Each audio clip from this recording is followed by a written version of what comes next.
Olá para você que nos assiste de qualquer parte do mundo, começando muito bem essa semana, seja muito bem-vindo, muito bem-vinda, você que escolhe assistir ao Consulta ao Doutor nessa faixa de horário e, claro, tá de portas abertas para receber bastante informação de qualidade. Hoje nós vamos saber tudo sobre gestação e quais são os cuidados que nós devemos ter nesse momento tão importante, tanto para a mulher quanto para o casal e, mais do que isso, para toda a família.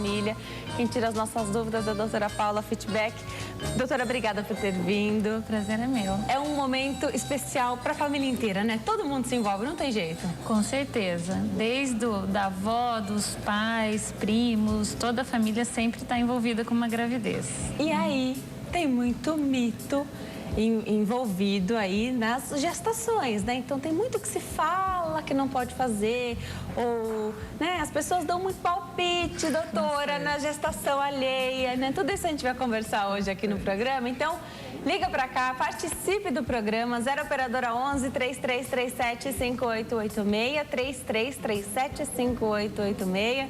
Participe também pela nossa rede social favorita, que é o Facebook, facebook.com/consulta ao doutor. Já tem o tema do programa lá, comente fazendo a sua pergunta, pode escrever na linha do tempo e também mandar sua mensagem particular, se assim você preferir. Lembrando que na mensagem particular a gente tem um instrumento valiosíssimo para as pessoas que não querem ser identificadas. Então me avise que não quer ser identificado nessa mensagem e faça a sua pergunta. Doutora Paula Fitbeck, que já esteve aqui conosco, hoje está de volta para falar sobre a gestação, né? Os cuidados. Será que tem dores no início da gestação? Será que a gestação tem tantos mitos, né, doutora? Eu falei que as pessoas dão palpite e é mesmo. Então, assim, eu nunca estive grávida, mas meu momento vai chegar e eu sei que é preciso estar preparada também com um bom médico para não se deixar levar por tantas coisas que se falam, né, doutora? Com certeza. E, inclusive, se fala para mais ou às vezes para menos, até para você saber identificar. Eventualmente, se uma dor, você julga que ela é normal e ela pode não ser, né? Porque muitas vezes as mães de primeira viagem confundem e com esses palpites acaba tendo uma piora. E se não tiver o contato com o médico, ela acaba ficando sem saber o que fazer. Eu sempre falo aqui, né, que as mulheres hoje, os casais, né, as pessoas têm deixado para pensar nos filhos um pouco mais tarde, né? Tem ficado ali quase no limite. Para se conseguir uma gestação sem tanto risco, né? E a gente vai falar também sobre as gestações de risco, quando é que inspira cuidados, né? Já a gente vai falar também, mas mais do que o momento da carreira, o momento profissional, né? O momento financeiro do casal, também é preciso escolher um bom médico, né? Então, a gente sabe que o ginecologista é para a mulher o médico de maior contato, né? Porque no ginecologista que a mulher vai obrigatoriamente uma vez ao ano, né? Então é um médico de bastante proximidade. Mas nós estamos falando com o Brasil inteiro, outros países. A gente sabe que no mesmo Brasil a gente tem realidades que são diferentes, né? Então, de repente, a gente vai falar uma coisa aqui que não funciona para todo mundo. Para todo mundo, né? Mas vamos falar o que seria ideal. O ideal seria já ter um ginecologista e com ele acompanhar a sua vida inteira, até o momento em que você acha que está na hora de se casar e no casamento, no momento em que você achar que deve engravidar, né? Porque tudo isso tem que ser falado com o médico, não é assim simplesmente, quero engravidar. Tem algumas precauções que você deve ter, vacinas para tomar. Queria que você falasse um pouquinho sobre esse isso. O primeiro detalhe nem todo ginecologista também é obstetra. Né? E até por uma série de razões, cada vez menos, muitos ginecologistas têm optado por fazer obstetrícia. Então, a primeira pergunta que a paciente tem que fazer para o médico é: doutor, se eu engravidar, você vai fazer o meu pré-natal? Né? Que muitas vezes ela tem aquela confiança e chega no momento, ou ele não vai fazer, né? Ou ele acaba assumindo a paciente, não, vou fazer porque já a conheço, e acaba não correspondendo às expectativas, né? Porque uma expectativa de uma paciente ginecológica, ela é completamente diferente de uma paciente obstétrica. Então, ao meu ver, começa por aí. Algo que eu acho que é muito importante seria essa consulta pré que você mesma citou. Isso de preferência com o pai, né? Então, vai o casal, porque geralmente as dúvidas são diferentes, né? É comum, às vezes, a gente ter até a mãe da paciente ou a avó, a sogra junto, né? Eu não recomendo nessa primeira consulta, é óbvio que durante o pré-natal é importante que os avós acompanhem, né? Não todas as consultas, mas na maioria delas eu acho que é importante. Até algumas famílias têm uma proximidade muito grande com os pais e hoje em dia, como as mulheres trabalham, dependem muito, né? Tanto da avó como da sogra. Então, hoje em dia é muito comum que isso aconteça, eu acho que é saudável. Mas essa primeira consulta, o casal. Então, as perguntas são diferentes. É importante que se façam algumas sorologias prévias, porque muitas delas sendo negativas, você consegue já fazer, como você mesma falou, uma vacina que já vai prevenir uma possível infecção numa gestação. Então, você já consegue vacinar a paciente e 2, 3 meses, às vezes algumas vacinas até um mês depois, ela já pode começar a tentar engravidar, né? E algumas dúvidas básicas até de, será que eu vou ter dificuldades? Alguns exames de rotina, eventualmente alguma doença prévia, aos quais você já consegue melhorar as condições da paciente para que ela tenha uma gravidez o mais tranquilo possível, né? E um outro detalhe da questão do ginecologista é, muitos ginecologistas são obstetras também, mas eles não fazem o pré-natal de alto risco. Então, alguns grupos de pacientes merecem um obstetra que faça o pré-natal de alto risco, que é uma situação totalmente especial, né? E dependendo até do risco da doença que a paciente tem, existem especialistas, subespecialistas dentro da obstetrícia que podem ajudar essa paciente também, né? Então, nem sempre o ginecologista é o ideal, mas ele pode daí indicar, não, eu não faço isso, mas você engravidando, eu te indico esse colega e eventualmente ela já até conhecer esse colega para ver se ela tem afinidade e daí no futuro seguir o pré-natal. É porque tem que ter afinidade também, né? Com certeza, com certeza. O profissional é excelente, mas não teve aquela empatia que é necessária. Né? E a grávida, na maioria das vezes, ela muda um pouco, né? Então, uma mulher, quando gestante, ela muda um pouquinho a personalidade. Então, às vezes, ela tem aquela afinidade pelo ginecologista, mas na obstetrícia ela vai se sentir mais segura com o outro. Né? Então, isso acaba acontecendo muitas vezes no nosso dia a dia. Agora, você tocou num ponto muito importante, que é saber de antemão se vai ter alguma dificuldade, se teria alguma dificuldade para engravidar ou não. Por que eu pergunto isso? A gente comentou aqui no comecinho do programa, algumas mulheres chegam no limite para engravidar. Eu acredito que só se deva levar até esse limite muito bem acompanhada, porque ninguém quer colocar em risco a possibilidade, né, de conseguir essa gestação de maneira mais fácil, natural, né? Dá para saber de antemão? Então, assim, dá para, olha, até agora, tudo pode mudar, a gente sabe, né? Mas até o presente momento, teu aval, assim, do médico, olha, hoje, até o presente momento, com este casal, tá tudo em ordem. Então, vocês têm chance de engravidar como um casal normal. A gente sabe que também não é fácil, né? É muito complicado você dar esse 100% de aval. Mas qual que é, assim, a condição mais importante que um casal vá ou não engravidar com facilidade? Ainda é a idade da mulher. Então, se todo ginecologista, próximo ou após os 35 anos da mulher, começar a se preocupar com esse detalhe, então falar...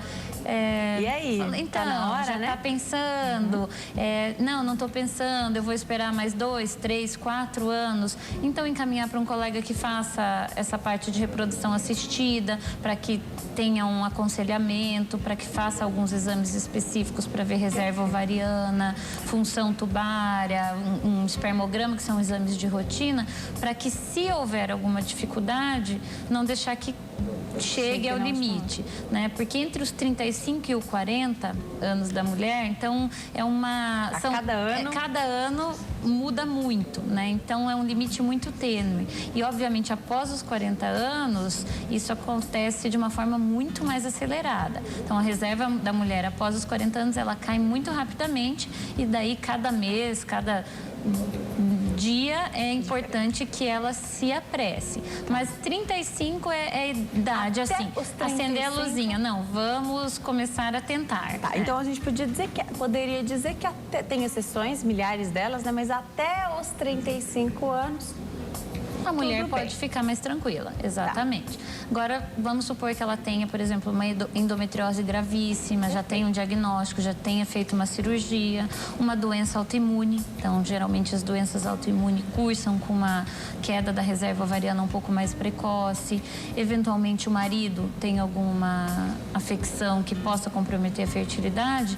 Isso tudo tem que fazer com que o ginecologista geral fique atento para que ele oriente esse casal a tentar engravidar o mais rápido possível. Perfeito. Aí a notícia, então, da gravidez, doutora. Então, o casal descobriu a gravidez. Alegria, felicidade, bacana, ainda que não tenham feito todo esse planejamento, né? A criança é sempre querida, é uma bênção, é bem-vinda, né? Ela podia até não ter sido planejada até aquele momento, mas a partir do momento, aí ela é a mais desejada e é aquele filho que os pais querem ter, né? Acho isso sensacional, né? Eu já, aqui à frente do programa, já ouvi diversos relatos das pessoas dizendo, então, que não era ainda a hora, mas quando veio o resultado do exame, tudo clareou e era aquele momento, e a gente sabe que as coisas acontecem no momento que elas têm que acontecer. Então, aquele era o momento certo, tudo bem, tá aceito e bola pra frente. A maioria das vezes, na maioria das vezes, a mulher não fez tudo isso. A gente está falando de um planejamento ideal. Na ideal, acho que 10% talvez faça, né? Na maioria das vezes, o casal não fez nada disso.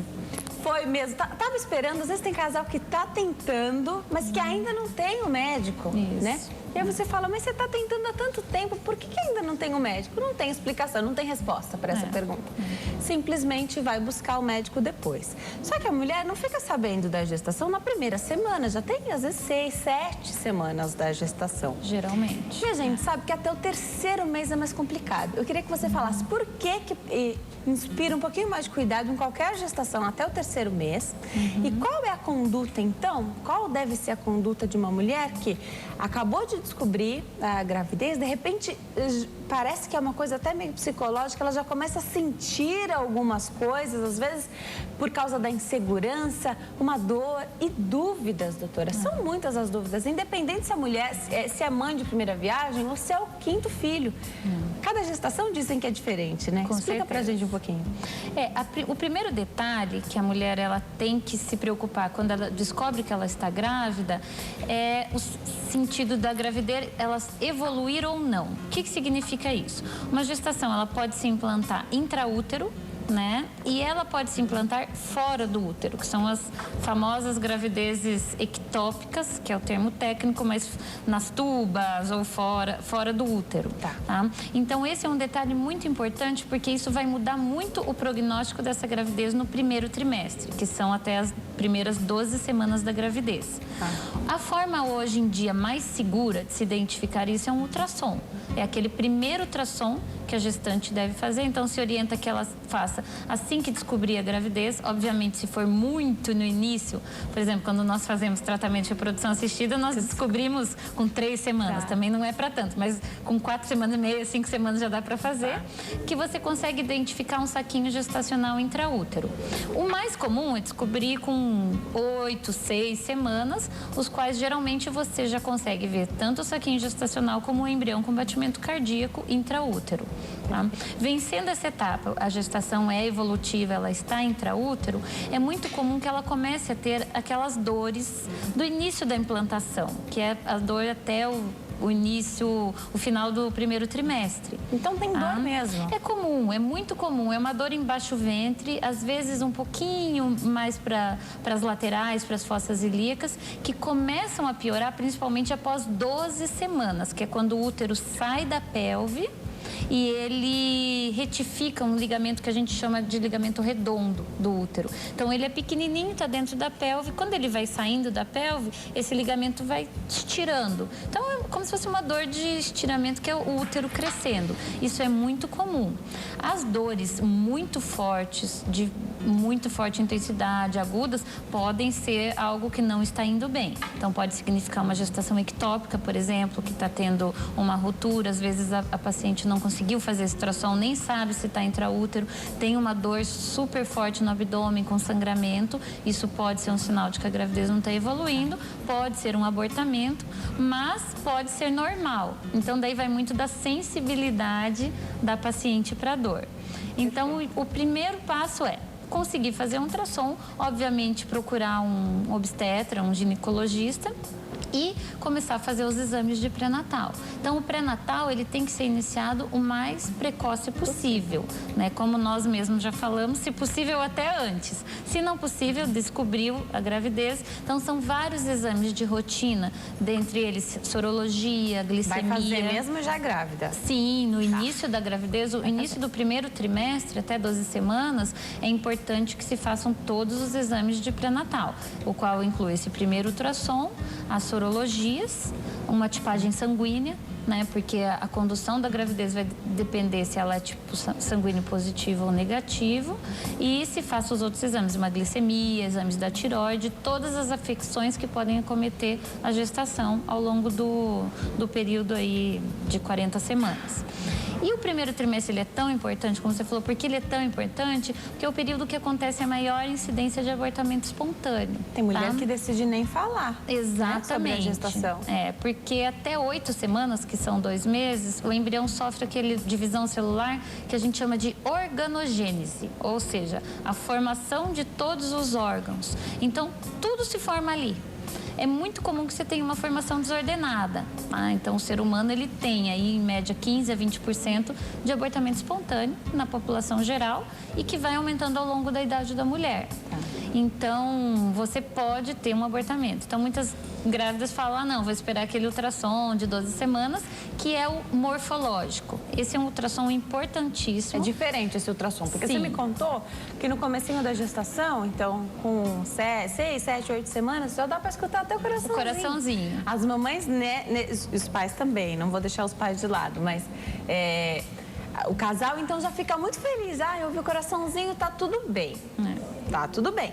Aí até aquele momento. Aí continua, então, com a conduta corretinha do médico. Isso, daí inicia, se não estiver usando ainda, por exemplo, as vitaminas, principalmente o ácido fólico, né, que é importantíssimo. Que já era para ter começado a usar 3 meses antes. Ideal, né? Não começou, como a maioria não começa, começa o ácido fólico e com 12 semanas, entre 11 e 13, na verdade, você é obrigada a fazer aquele ultrassom morfológico do primeiro trimestre, no qual se faz uma medida importantíssima que chama-se translucência nucal.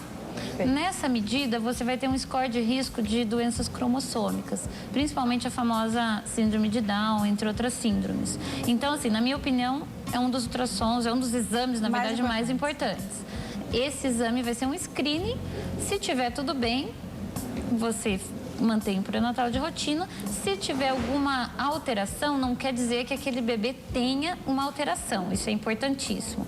Então, é muito comum a gente ver uma translucência limítrofe. Você faz daí o exame específico e não tem nada. Exatamente. Esse é um exame sensível, ou seja, ele faz um screening e ele tem muito falso positivo, que é o objetivo dele. Se tiver uma alteração, você pede um exame mais específico, que hoje em dia acaba sendo aquele no sangue, né? Que é uma novidade no mundo, tem menos de 3 anos, mas que meio que deixou, assim, de segundo plano as famosas punções na barriga, amniocentese, biópsia de velo coreal, que todo mundo tinha muito medo. Exatamente. Hoje em dia você acaba nem optando mais por isso, né? Você faz um exame de sangue, você tem o mesmo diagnóstico, né? Então, tem falso positivo, a ideia é essa mesmo, para fazer o exame específico da doença que está em questão. Já você me fala sobre a calma do casal e da família nesse momento, porque todo mundo vai passar por esse screening que você está me falando. Sim, né? É obrigatório. Que é obrigatório, faz parte de um pré-natal bem feitinho. E aí você precisa desse casal tranquilo, porque eventualmente pode dar um resultado ali, olha, vamos fazer um exame específico. E aí, você tem mulheres desesperadas, famílias inteiras, de repente, nervosas com algo que... Calma, né? Que nem tem o diagnóstico. Nem tem o diagnóstico ainda. Então, já você me fala como é a conduta, então. E de tranquilizar, porque o médico, eu acho que o médico, ele tem várias funções. Além da especialidade dele, né? Todo médico precisa desse... Porque qualquer médico, qualquer especialidade pode diagnosticar algo que ninguém queria, né? Então, é preciso ter também manter a calma e passar uma segurança também, né? Especialmente e soluções, segurança, né? claro. E já quando realmente o exame deu positivo, sim, para alguma síndrome, enfim, alguma doença, algum problema da criança, do bebê. Como isso é falado, então, para esses pais e quais são os direcionamentos. Então, olha, porque a gente sabe por cima das síndromes, né? A gente sabe o que pode acontecer, a gente sabe. Mas como vai ser a vida dessa criança? Como ela evolui, né? E como se preparar, porque também exige um preparo, assim como exige um preparo para ter uma criança saudável, tem um preparo também para você ter uma criança que vai exigir de você um cuidado diferenciado. Já você me fala como é isso, né? Como você faz esse estudo junto com os pais, direcionando eles a saberem como é que vai ser a vida dali para frente quando quando o resultado é positivo para qualquer síndrome. Já você me fala. Tá bom.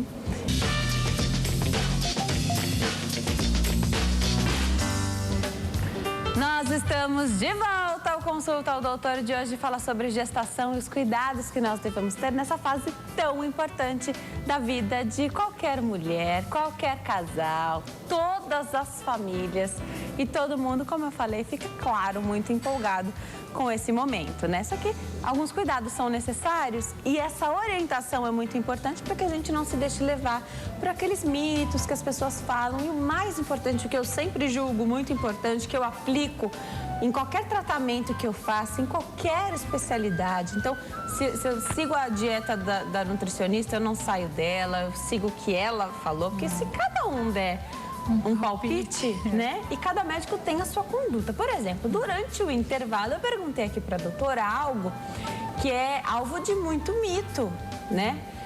Se ela libera a gestante a comer comida japonesa, né? Tem médico que não libera. Exatamente. Você libera? Sim. Porque tem aquele mito de ser comida crua, carne crua. Mas não é uma carne vermelha crua, que é o perigo, o grande perigo é a toxoplasmose. E para qualquer pessoa, não só para gestante. Exatamente. É que a toxoplasmose, por exemplo, numa pessoa que não é gestante ou não é imunodeprimida, ela acaba sendo uma doença infecciosa, que tem algumas repercussões, mas não são tão graves. Ela acaba sendo como qualquer doença infecciosa. Agora, no caso da gestação, ela tem o risco de teratogenicidade muito grande. Na verdade, é muito comum que tenha sequelas graves. Então, no bebê. Exatamente. Então, você orienta, se a gestante não tiver tido infecção prévia com toxoplasmose, o qual você vê no exame de sangue, que ela não coma nenhuma carne crua na gestação, né? Incluindo até esses presuntos crus, carpaccio, quibe cru, porque às vezes ela não come a carne crua, mas ela come steak tartar, carne crua, as outras coisas, né? Então não pode carne crua de jeito nenhum. Já no mar você não vai ter a toxoplasmose. No entanto, você pode ter uma gastroenterite aguda. Então é importante que essa comida seja de boa procedência, né? E ela não vai ficar também todos os dias comendo comida japonesa para ter o risco maior de ter essa gastroenterite. Então, quando ela estiver com vontade, tudo bem. Tem pergunta aqui chegando. A Marinara Oliveira diz que tem 27 anos, pergunta qual a idade ideal para engravidar. Cada um sabe qual a idade ideal para engravidar naquele casal, né? Naquela situação. Agora, o nosso organismo não mudou desde sempre. E a gente está deixando para engravidar muito mais tarde. Antigamente, as mulheres tinham filhos com 20, 21, 27. A família estava composta, inteirinha, né?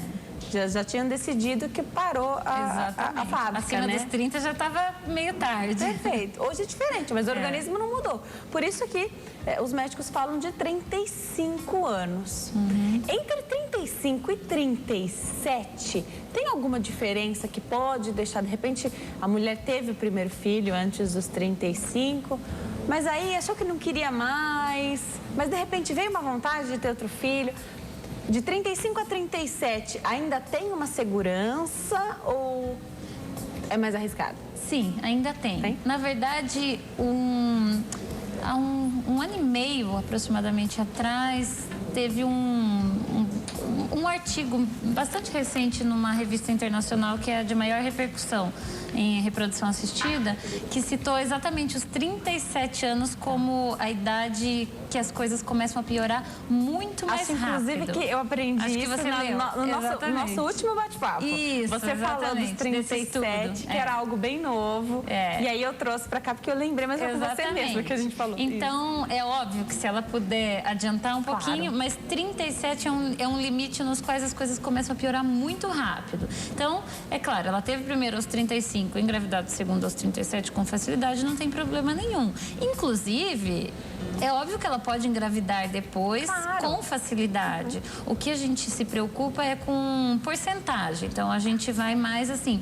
no que é mais comum. Então, aumenta o risco de ter alguma dificuldade, aumenta o risco de ter alguma complicação, aumenta o risco de abortamento. Então, não se programe para mais tarde. Mas se acontecer, também a gente tem gestantes que vão super bem. Pode ser muito saudável, né? A mulher pode engravidar aos 40 anos, não tem problema nenhum. Nenhum, até mais. Mas a medicina se apega aos dados e às porcentagens. Dados estatísticos, né? Exatamente, que é medicina baseada em evidências.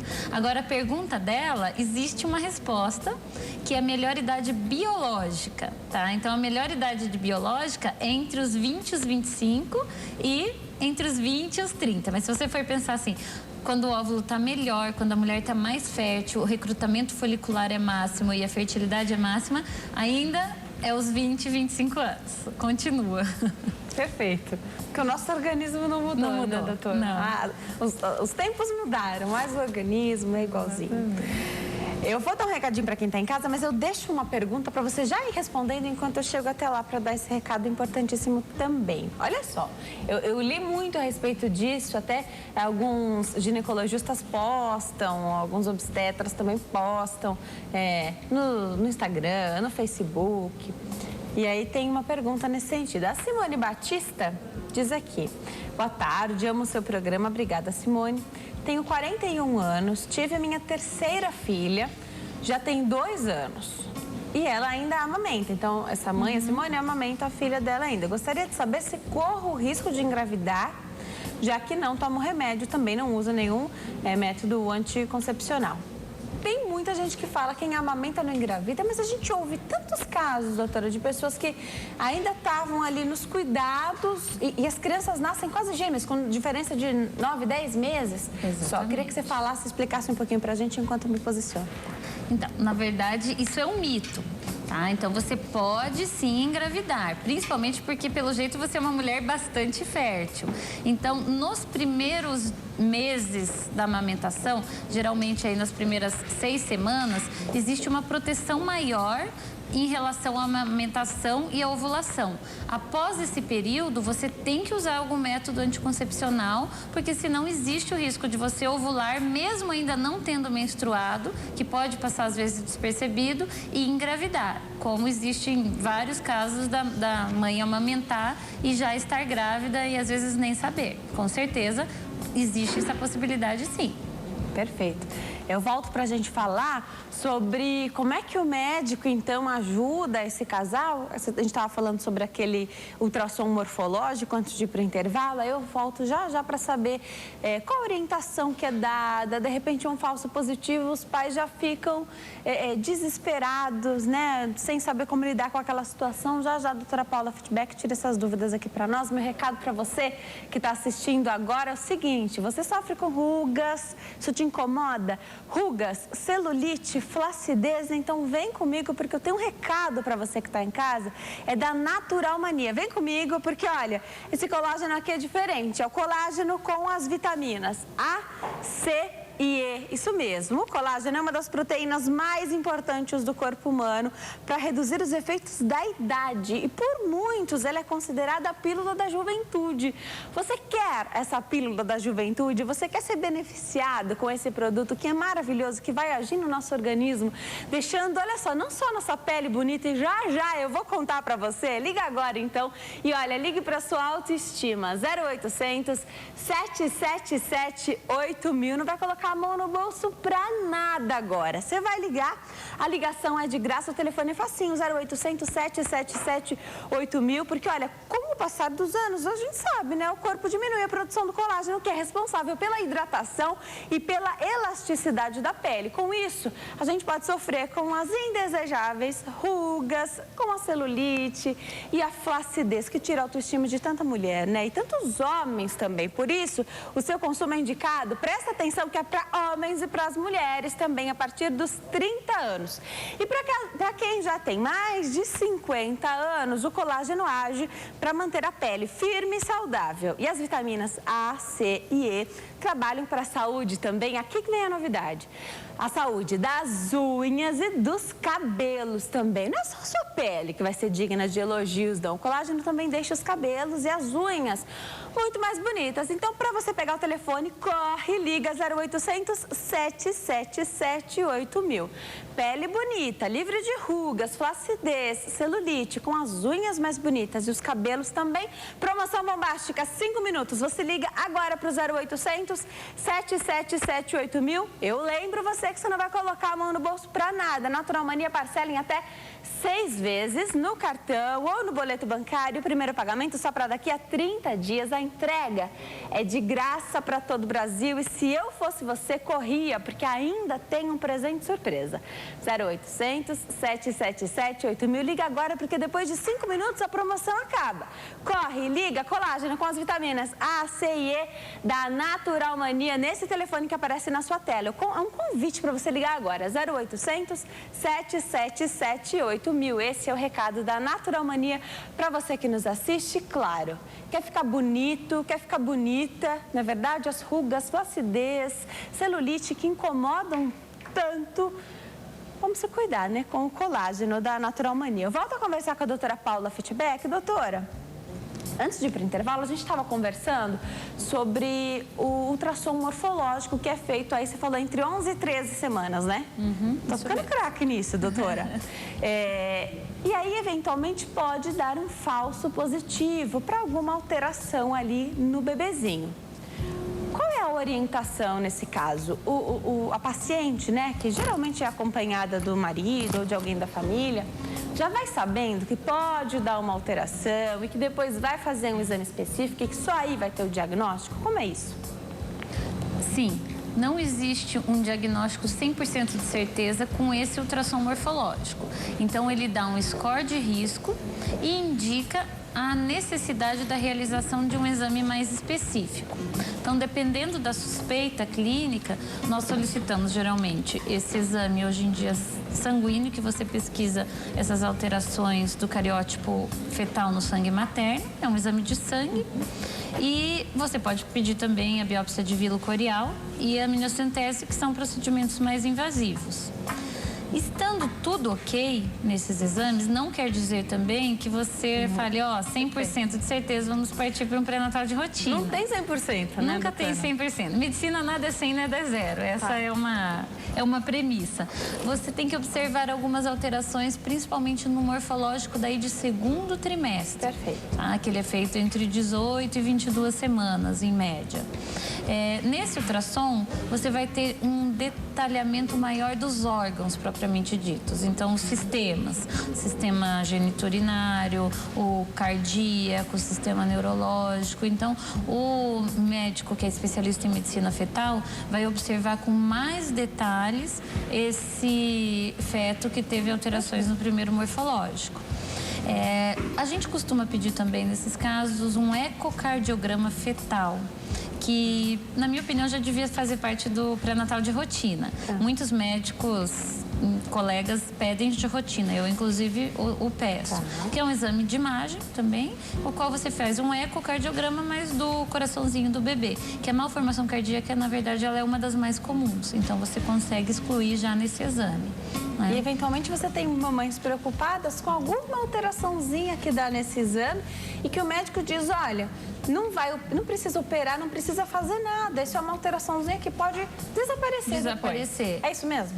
Muitas sim. Muitas elas desaparecem assim que o bebê nasce ou logo depois. Mas você pode já se preparar, eventualmente, para algumas... Exatamente. Perfeito. Algumas que o morfológico do segundo trimestre não consegue avaliar com detalhes, nem o de primeiro. Então, eventualmente, aquela alteraçãozinha não é tão inha assim. Perfeito. Então, é diferente você fazer um parto, uma cesárea de um bebê que vai nascer 100% e de um bebê que vai ter alguma complicação, seja ela cardíaca ou de outra natureza. Então, o próprio pediatra que vai receber o bebê, o próprio UTI neonatal, se necessário... Até a escolha do hospital pode variar disso, né?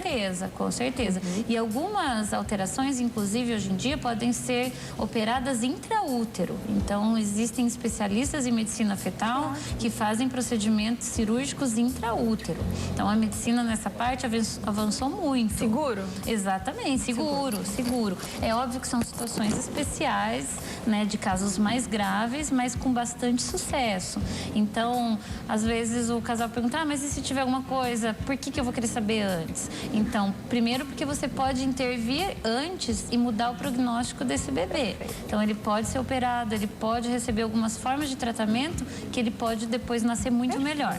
Ou, nascendo, ele já pode ter uma equipe médica especialista naquilo já na hora do parto. Então, nasceu, você já encaminha para o cirurgião que vai resolver, né, o pediatra. Perfeito, porque você falou disso, por que eu quero saber antes, né? E tem mulher que tenta seguir essa linha que, na verdade, a informação é o mais importante, né? Então, não importa o resultado, qual vai ser o diagnóstico do bebê, né?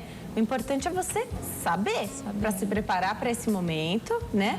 E ter a equipe ali que vai seguir com o pré-natal diferenciado se for preciso. Sim, e geralmente é. Então, às vezes você está fazendo pré-natal com um obstetra, que é da sua extrema confiança, super competente, mas ele mesmo vai dizer, ó, agora fugiu um pouquinho ao que eu estou acostumado. Então, você vai procurar um colega que eu confio que vai ser melhor do que eu nessa situação especial qual você está passando. Claro que isso pode gerar uma insegurança na mulher, que de repente tinha escolhido aquele profissional, mas é sempre bom seguir com o especialista naquilo que a gente precisa. E algumas situações elas são bastante graves e merecem um especialista realmente o qual a gente no dia a dia não está acostumado.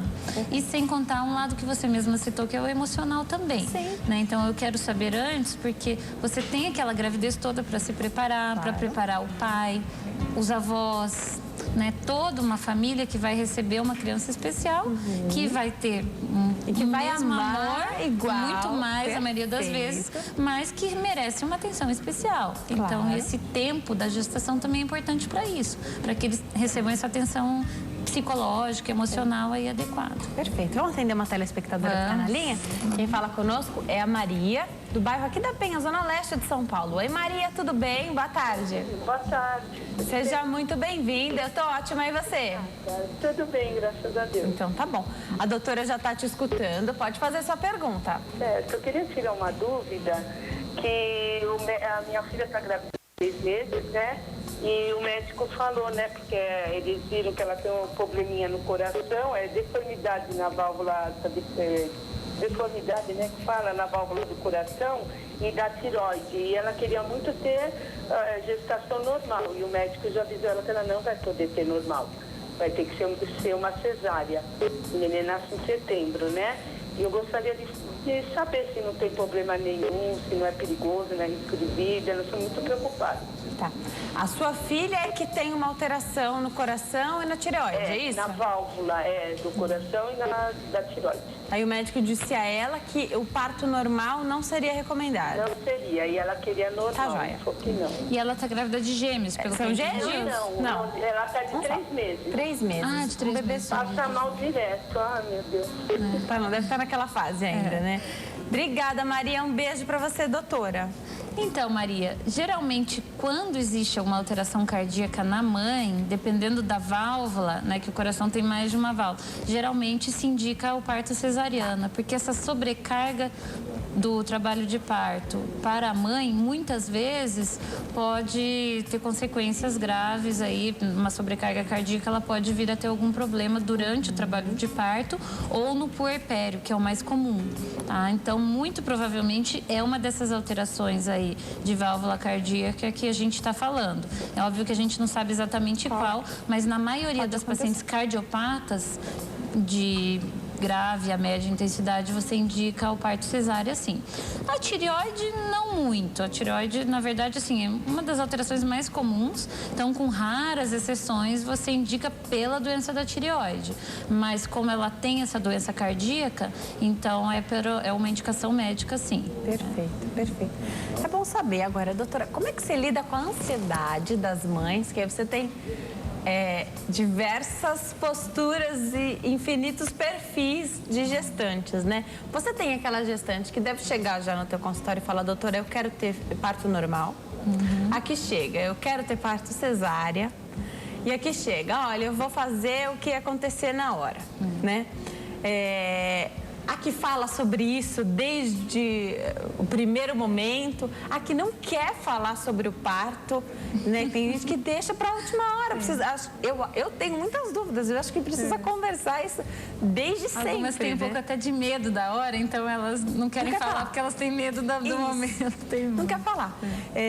Como que você trabalha isso? Porque eu já ouvi relatos de mães que ficaram frustradas por não terem conseguido ter o filho com parto normal. Né? O que, na minha opinião, é uma grande bobagem, porque se ela não conseguia, porque não era para ela aquilo. Exatamente. Né? Queria que você falasse um pouquinho sobre isso e o que é que mais acontece. Tem esses três perfis de gestante que eu falei? Tem, exatamente assim. Exatamente da forma que você descreveu. O que eu procuro explicar para elas e o que, na minha opinião, é o correto, é que não existe o certo e o errado. Então, não é toda mulher que nasceu para ter parto normal e muito menos toda mulher que nasceu para ter parto cesárea. Né? O que eu acho importante é, com limites, né, e com um pouco de prudência, você tem que ouvir sempre a opinião da mãe, né, porque eu acho que ela tem uma opinião importante e ela tem o direito de escolher, né, isso é um pouco até de controvérsia, principalmente em relação à cesárea, mas assim, é muito difícil você impor. A mulher tem o direito de escolher. Exatamente, então a partir do momento que a minha paciente falou, olha, eu quero cesárea, na minha opinião, o médico tem que respeitar esse desejo dela, porque ela é a mãe, é algo que, assim, ela tem o direito. Com prudência, claro, de repente a mulher fala que quer ter parto normal, não pode chegar às últimas consequências. As últimas consequências, exatamente. Agora, a partir do momento que ela fala, vamos tentar o normal, eu também gosto de explicar que existe o parto normal e existe aquele que foge do normal, né? Então, eu não acho que é normal aqueles partos que fica 2, 3 dias tentando induzir e daí você tem que fazer uma cesárea de urgência, submeter aquele bebê a um risco, né? Porque a gente sabe que o limite entre a hipóxia fetal numa complicação até você conseguir resolver, ela é muito pouco tempo que você tem aquela repercussão daí para o resto da vida daquela criança e daquela família. Então, o parto normal, aquele que a mulher tem dilatação, que o bebê desce bem, que você não vai ter um risco aí de uma distócia funcional, não vai ter um risco do bebê ficar preso, que a gente chama aí de distócia de ombro, um bebê muito grande. Tudo isso é maravilhoso. O parto normal, quando ele é normal, ele é o ideal. Né? É que às vezes você não tem essas condições e principalmente hoje em dia que você acaba tendo casos de mulheres que acabam tendo algumas complicações na gravidez, até pelo próprio histórico. Então, às vezes, o risco-benefício, ele não compensa. Mas, a partir do momento que ela entrou em trabalho de parto, que você conduz aquele trabalho de parto com naturalidade, é maravilhoso. O que você não pode é forçar uma situação e submeter tanto aquela mulher como o bebê a um risco que depois vai ter consequências para sempre. Perfeito. Né? Então... Já você me fala quais são as contraindicações para um parto normal e se tem contraindicação. Eu já ouvi falar o bebê está sentado, então faz cesárea. Mas eu já ouvi relatos de mães que queriam muito ter parto normal e que fizeram um procedimento de virar o bebê. Injeção externa. E aí você me fala o que você acha, se você faz esse procedimento, se você acha que isso é considerado daí um parto normal, porque já começou, né? O bebê escolheu ficar naquela posição. Se é para ser tudo natural, o bebê tá dizendo para você. Eu tô sentada. Eu, pelo menos, penso dessa forma, né?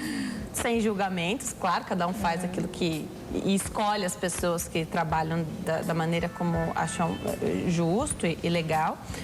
Já a doutora Paula Fitbeck fala qual é o parecer dela sobre essas situações, porque para mim, a partir do momento que a criança está lá já na posição que ela escolheu nas últimas semanas da gestação, aí para mim já ficaria muito claro se vai ser parto normal ou se vai ser cesariana. Então, você fala também sobre recuperação. Muitas mulheres querem se recuperar mais rápido e aí falam sobre o parto normal, mas eu vejo tanta gente que fez cesariana com um pós-parto tão gostoso, né? Que tá super bem, só tem coisa boa pra falar. Também ao contrário acontece. Já, nem todo mundo tem uma coisa boa pra falar sobre parto normal e sobre parto cesariano, né? É importante saber também que a gestante saiba filtrar tudo isso, né? De repente não é só porque a família não teve uma resposta boa que ela também não vai ter. Já, daqui 3 minutinhos eu tô de volta, até já.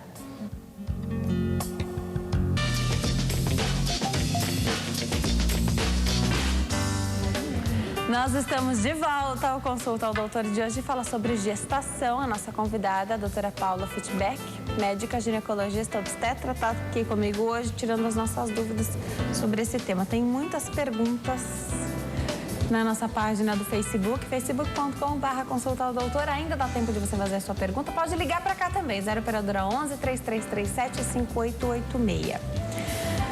Doutora, vamos falar um pouquinho sobre essa questão do parto? Quando é que começa a conversar sobre o parto, né? Então, se a gestante não fala nada, porque eu já seria a gestante que a partir do primeiro momento já ia conversar, já ia fazer pergunta, igual eu faço aqui, ia ser assim, a consulta comigo como se fosse consulta ao doutor, perguntando tudo. Tudo. A paciente que pergunta tudo de verdade. Mas acho importante. Sim, com acho certeza. super importante. Eu não posso ir para casa com dúvida, porque eu acho muito importante. Quando é que começa a falar? O paciente não fala nada, tá com medo, não quer falar, né? Quando é que você toca nesse assunto? Geralmente após a 34ª semana, né? Que 34 semanas é aquele período no qual você já atingiu a maturidade pulmonar fetal. Perfeito. Né? Ainda é prematuro, mas... Ainda é prematuro, mas ele já tem a maturidade do pulmãozinho, então já tem um prognóstico já diferenciado. Então, e geralmente nessa fase ele já não vira mais também, né? Com exceções, mas geralmente ele ou ele está cefálico ou ele está pélvico. Então você começa de acordo com o peso estimado do feto, né? Então, às vezes você tem uma gestante que tem 1,5 m com um bebê de 3,8 kg. Então, anatomicamente, não tem condições. Então, você explica para ela, você começa a explicar que você não vai ter uma probabilidade de parto normal, a gente pode até tentar, mas existe uma que a gente chama de uma desproporção cefalopélvica muito grande, né, com risco para o bebê. Então, você vai aí por esses meios avaliando o peso do feto, obviamente as condições de vitalidade do bebê. Então, algumas indicações fetais também indicam parto cesárea. Então, você tem um feto com uma restrição de crescimento muito grande, com alguma doença, com uma oligoamino severo. Restrição de crescimento é cesárea? Muito grave, sim. Tá? Então, você tem aí percentil menor que 3. Todo feto que tem um risco, aí já é um feto com algum prognóstico ruim, que está com uma vitalidade, um Doppler alterado, ele não vai conseguir passar por um parto normal. Você pode até tentar, mas ele vai ter um sofrimento agudo, você vai ter que fazer uma cesárea de urgência. Eu ouvi muito recentemente, ela teve bebê já faz um tempinho, disse assim que o bebê não estava ganhando peso intraútero, então fez essa intervenção, então veio a cesárea, aconteceu antes do horário, ela não sentiu dor nenhuma. Sim. Aconteceu antes, porque o bebê ia ganhar peso mais fora da barriga do que dentro. Isso, porque daí você está tendo uma insuficiência placentária, tá? Que ela se manifesta geralmente com restrição restrição de crescimento e com uma diminuição do líquido, tá? Então, a gente chama de oligoâmio. Então, nesses casos, é muito comum você já indicar cesárea, porque você está indicando por um motivo, na verdade, de sofrimento fetal. Então, você tem que fazer uma cesárea, na maioria das vezes. Não em todas, mas na maioria das vezes. Algumas doenças maternas, como a gente já falou, cardiopatia grave, algumas mulheres... Diabetes, não necessariamente. A não ser que seja um diabetes tipo 1 muito grave, que você tenha... Geralmente, diabetes tipo 1 muito grave tem repercussão fetal muito grave também. Então, geralmente, você indica mais pelo feto do que pela mãe, tá? Mas no diabetes gestacional, não. A não ser que o bebê seja muito grande, que daí também é comum, Então, mãe diabética faz bebê muito grande. Então, às vezes, se indica também pelo peso, mas não necessariamente pela doença, o diabetes em si. E a história de virar o bebê na barriga? A versão externa é algo que se fazia muito no passado, tá? Então, é você tentar transformar um feto pélvico sentado num feto cefálico para que você tenha o parto normal. Se fazia muito, porque antigamente você não tinha muita opção de cesárea, como se tem hoje, tá? Então, você fazia mais com o objetivo de melhorar o prognóstico durante o trabalho de parto, porque um trabalho de parto de um feto pélvico, ele tem um risco muito grande, é um trabalho de parto de risco. Muitas pessoas não julgam a apresentação pélvica como indicação formal de cesárea, isso é bem controverso, pode até não ser, mas você sabe que você vai correr um risco grande no trabalho de parto normal pélvico, E o mais importante, hoje em dia, poucos colegas têm essa formação, porque de muitas gerações para cá, já se vê muitos protocolos em várias universidades meio estipulado, é pélvico, você acaba optando por cesárea, Então, não é mais parte do dia a dia você fazer o trabalho de parto de feto pélvico. Então, é importante que o obstetra, ele tenha essa noção também de limites. Então, eu faço trabalho de parto de feto pélvico? Não, eu fiz na minha residência 2. Ele não faz, tá? Ele fez, mas ele não tem uma experiência. Então, existem colegas que fazem muito bem, tá? Então, eu poderia te citar aqui muitos colegas que eu conheço que fazem muito bem. Mas você tem que estar em boas mãos, porque a obstetrícia, ela é uma arte, tá? Porque ela pode complicar e daí a pessoa tem que saber resolver na hora. E é de uma hora para outra. Na verdade, não é na hora, são segundos que ela precisa saber resolver. Então, são complicações gravíssimas. Então, se fazia isso. É possível. Eu comentei com você no intervalo, eu vi um professor meu que faz muito bem a versão externa fazer. Mas é importante fazer com uma pessoa que tem essa experiência, hoje em dia cada vez menos, porque as pessoas não têm formação para isso, e saber que existem riscos. Você pode ter uma ruptura uterina, você pode ter um trabalho de parto prematuro, porque é um movimento brusco, trauma então no feto. No momento em que vai virar, não tá na hora ainda do bebê nascer. Você faz um pouquinho antes, então, exatamente. Aí é complicado, você tá fazendo uma coisa para ter um parto normal e depois, você vai... não é assim tão simples. E pode também não dar certo, Porque também é um procedimento bem difícil. Então, ele pode tentar, mas também pode não conseguir. Criança com personalidade pode não querer virar, não é verdade? Eu vou dar um recadinho para quem está em casa, eu volto para saber. Você colocou aqui que até 34 semanas... Nas 34 semanas, se a paciente não fala nada, você começa a falar do parto, porque tem a maturidade pulmonar aí do bebezinho. E depois das 34 semanas, você muda o teu jeito de fazer o pré-natal? Até então, você falou que via uma vez por mês. Uma vez por mês. Já você fala como é que muda, tá? E aquela previsão que os médicos dão, então você vai ao médico, a primeira vez que você descobriu que está grávida, ele já te dá uma data. Isso. Aquela data se refere a quantas semanas? 40 semanas. 40 semanas. Isso. E aí nem todo bebê nasce de 40 semanas. Hoje em dia já você fala o que é normal. Depois de quantas semanas? Você falou 34, tem a maturidade pulmonar, mas é prematuro. Depois de quando? Não responde ainda, que não é prematuro mais. Doutora Paula, depois das 34 semanas, o que muda no pré-natal? Como é feito?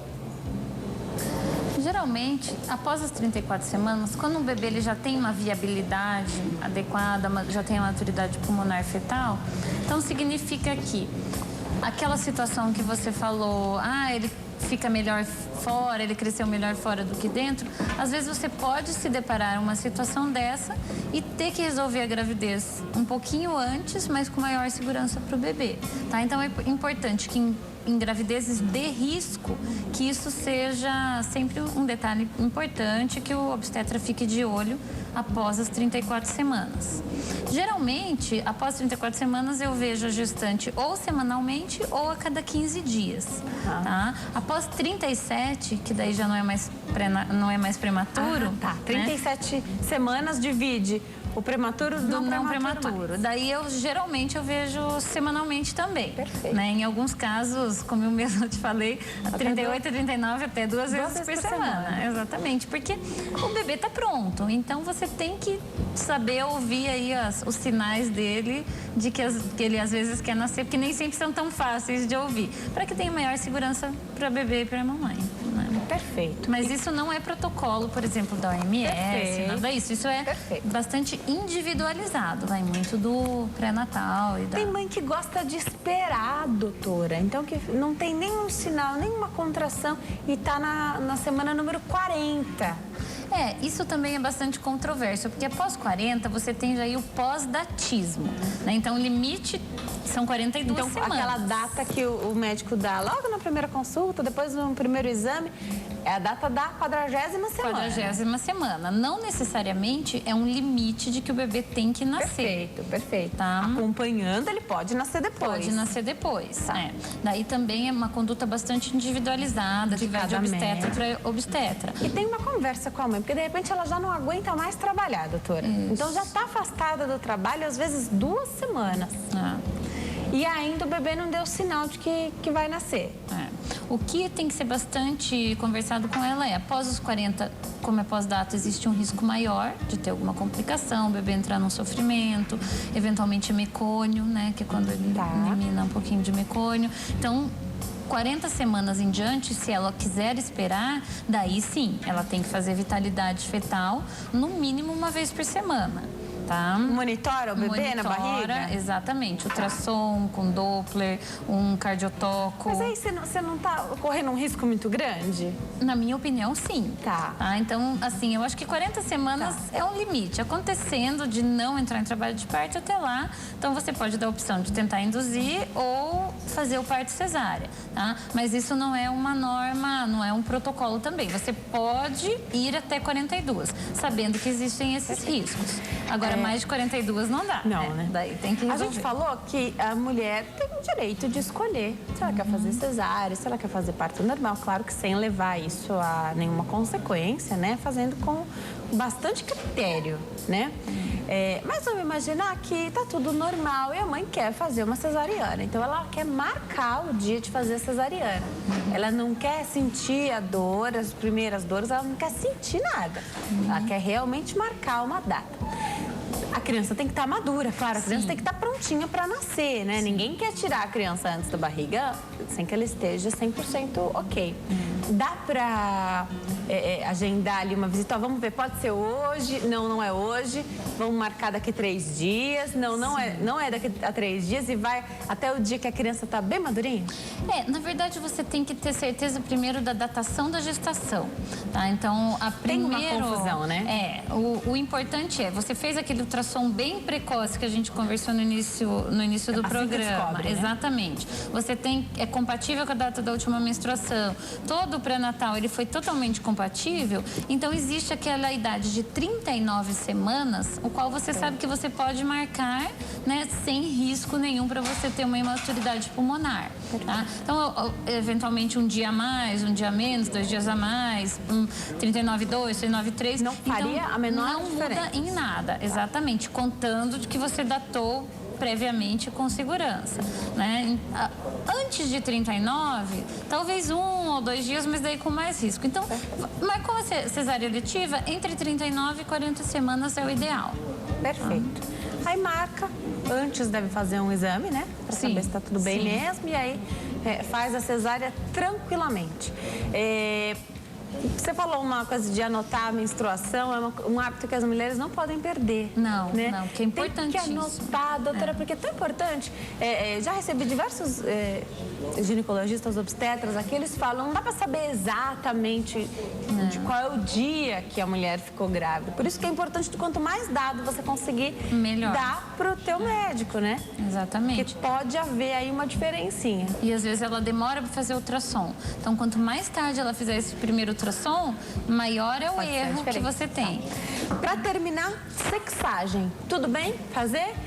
Super apoia as mulheres a fazerem para descobrir o sexo do bebê logo antes da... Sim, acha legal? Eu acho que é um direito delas, né? Então, existem os dois lados, né? Às vezes perde a surpresa do ultrassom, tem grávida que até nem quer saber durante a gravidez inteira, mas acho que é um direito de cada um. A sexagem faz de quanto em quanto tempo? Depende tem algumas metodologias hoje em dia que você consegue fazer com 5 semanas de gravidez, mas a maioria... qualquer semana. Mas é que daí a maioria você faz até a 8ª, 9ª semana, que daí não vai ter depois o ultrassom para te confirmar, né? Então... Porque eu tenho percebido algumas pessoas com dificuldade de identificar. Então, de repente, fez naquela semana que ainda não dava para ver perfeito se é menino ou menino. É que o ultrassom demora. Tem gente que consegue ver, dependendo do profissional, com 12, 13, mas a maioria, com certeza, 15 semanas. Então, com 8 semanas é bem antes, né? Já dá para preparar tudo. Doutora, adorei te receber aqui. Vou deixar os contatos da doutora para você que está em casa. E assim como eu, adorou esse bate-papo. Olha, quem é mãe adora ouvir sobre gestação. Quem não é também, quem nem está pensando ainda em engravidar, mas tem esse sonho. E até quem não tem esse sonho também gosta de saber, porque informação eu sempre falo que não ocupa lugar nenhum. 0 operadora 11 4305 6070. 43056070 e paulaclinicamãe@gmail.com. paulaclinicamãe@gmail.com. Doutora, adorei te receber aqui. Volte sempre que puder. Sempre muito bem-vinda aqui. Adoro saber sobre esse papo de mulher, de gestação, que envolve a família toda e todo mundo gosta de curtir, né? Obrigada. Será um prazer. Obrigada, viu? Obrigada a você. Hoje eu conversei com a doutora Paula Fitbeck. Ela é ginecologista, obstetra. Tirou as nossas dúvidas aqui sobre a gestação, os cuidados que as mulheres e os casais devem ter, porque tá todo mundo envolvido aí na gestação. Obrigada a você pelo carinho, pela audiência, por compartilhar um pouquinho da tua história dia após dia aqui conosco. Fiquem com Deus e até amanhã. Tchau!